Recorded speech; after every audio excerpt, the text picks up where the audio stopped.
हाय दोस्तों, होप आप लोग अच्छे होंगे।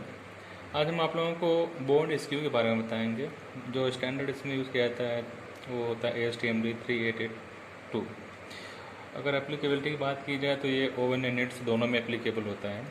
तो यहाँ पे मैं ओवन का बताऊँगा। ये फैब्रिक मैंने इसमें सबसे पहले आपको फुल विड्थ में फैब्रिक चाहिए, जैसे मैंने लिया है। ये मेरा एक साइड का विड्थ है, दूसरे साइड का भी मैं दिखा रहा हूँ। ये आपका दूसरे साइड का विड्थ आ गया। इसमें सबसे पहले क्या करना रहता है कि आप एक साइड का धागा पहले निकाल लो। मैं ऑलरेडी निकाल चुका हूँ इसको पैरेलल बनाने के लिए। देखिए मेरा पूरा धागा निकलता रहेगा इस एंड से दूसरे एंड तक। देखना फर्स्ट ये आपको प्रोसेस करना पड़ेगा।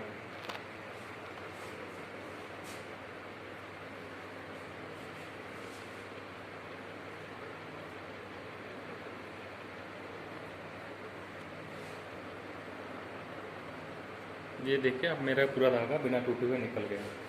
इसमें आप दूसरा मेथड भी यह है कि अगर आप धागा नहीं निकालना चाहते हैं तो किसी एक विप्ट धागे को ध्यान से देखते हुए इसी को अपना पैरेलल समझ लें। फैब्रिक के बाद आपको मेजर करने के लिए एक टी स्केल चाहिए, मेजरिंग टेप, एक स्केल। तो इसमें सबसे पहले क्या करना है कि जो टी स्केल है सबसे पहले टी स्केल को जो सेलवेज है उसके पैरेलल एकदम रखेंगे, जैसे कि मैं यहाँ पे रख रहा हूँ।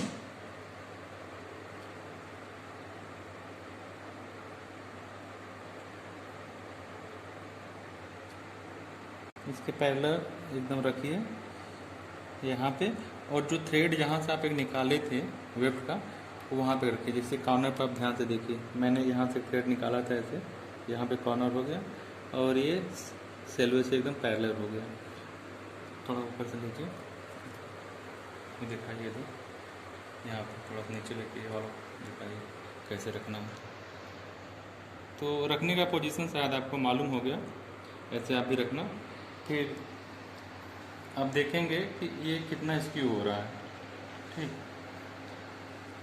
तो मैं इसमें एक लाइन ड्रा कर लेता हूँ। तो मैं एक लाइन ड्रा करता हूँ, देखता हूँ कितना स्क्यू हुआ है।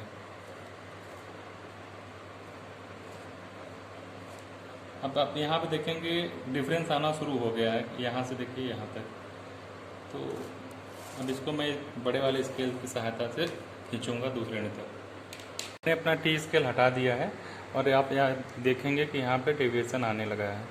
ठीक, तो मैं क्या करूँगा, अब मेरा टी स्केल उतनी बड़ी साइज़ का नहीं है तो मैं स्केल का सहारा लूँगा और यहाँ पे जो लाइन है उससे एकदम पैरेलल रख के दूसरे एंड तक देखूँगा और एक लाइन ड्रा कर देता हूँ।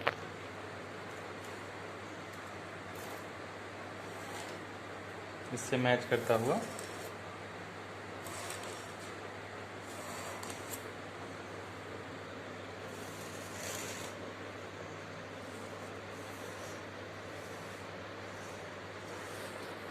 अब मैं अपना स्केल हटाता हूँ और दिखाता हूँ आपको कितना इसमें बोइंग आया कि स्क्यूनेस।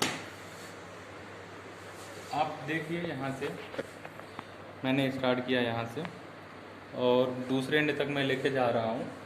इसमें स्क्यू आया है, वो नहीं आया है। आप देखिए ज़्यादा बढ़ रहा है, बढ़ रहा है, बढ़ रहा है, बढ़ रहा है, बढ़ते हुए लास्ट एंड पे आ गया है। ठीक, तो ये हुआ स्क्यू। ठीक, फाइनली इस फैब्रिक में हमें स्क्यू मिला है, वो नहीं। तो सबसे लास्ट वाला सेलवेज पे जो सबसे ज़्यादा डेविएशन मिला है उसको आप मेजरमेंट कर लो। अब जैसे हमारा यहाँ पे आ रहा है 4.9 4.8 सेंटीमीटर। ठीक ना, अब तो डेविएशन मिल गया। टोटल हम लेंथ, अब हम टोटल लेंथ लेंगे। Total length in the sense मतलब एक सेलवेज से दूसरे सेलवेज में कितना सेंटीमीटर या इंच आया है। लिखने दो।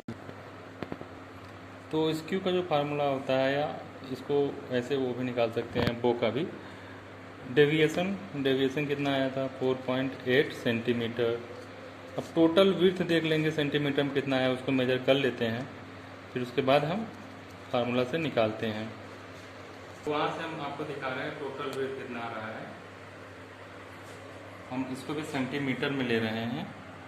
तो आप दूसरे सेलवेज पे देखेंगे तो आपका आ रहा है 145.8, ठीक, 8 या 7, तो हम लोग ले लेते हैं 145.8।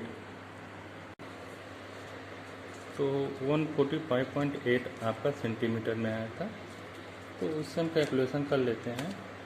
4.8 divide by 140.8 into 100%, sorry 4.8 divide by 145.8 into 100, sorry वो मिस्टेक हुआ कैलकुलेशन में, आपको फिर से हम दिखा रहे हैं। 4.8 आपका डेविएशन डिवाइड बाई 145.8 इंटू 100, कितना है आपका परसेंट में? 3.29%। ये आपका स्क्यू है। अब वो क्या होता है वो मैं आपको दिखा देता हूँ। अब वो कितने टाइप है, ये तो हुआ स्क्यू। वो क्या होता है, ये आपका हुआ वारपेयन, सॉरी वेबटेयन, ये आपका सेलवेज हुआ, ये दोनों सेलवेज हुआ, ये वेबटेयन है। अगर आपका दूसरा वेबटेयन इसके पैरेलल न जाके ऐसे उठ रहा है, उसको बोलते हैं बो।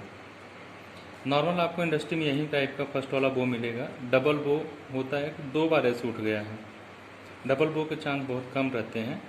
और दूसरा होता है डबल हुक्ड बो, मतलब ये हुक टाइप का बना लेता है यहाँ पे। अब एक होता है डबल रिवर्स बो, मतलब एक ऊपर जाएगा, ये आपका जो वारपेयन है, सॉरी वेबटेयन है, एक नीचे, इसको बोलते हैं रिवर्स बो। अब हुक्ड बो भी ऐसे ही होता है, ये देखिए टोटल 5 प्रकार का होता है, लेकिन इंडस्ट्री में आपको ज़्यादा यही मिलेगा। अब मैंने जो स्क्यू बताया, स्क्यू क्या होता है, सपोज ये आपका वेबटेयन है, तो जो दूसरा एक वेबटेयन जा रहा है वो सीधे ऐसे जाती है, एक सेलवेज से उठ के दूसरे सेलवेज तक पहुंच रही है, उसको स्क्यू बोलते हैं, जैसा कि मैंने इस वीडियो में दिखाया। सो आप लोगों को समझ में आ गया होगा बो एंड स्क्यू कैसे निकालेंगे। अगर कुछ भी डाउट रहता तो आप लोग एक बार मुझे टेक्स्ट कर लीजिएगा।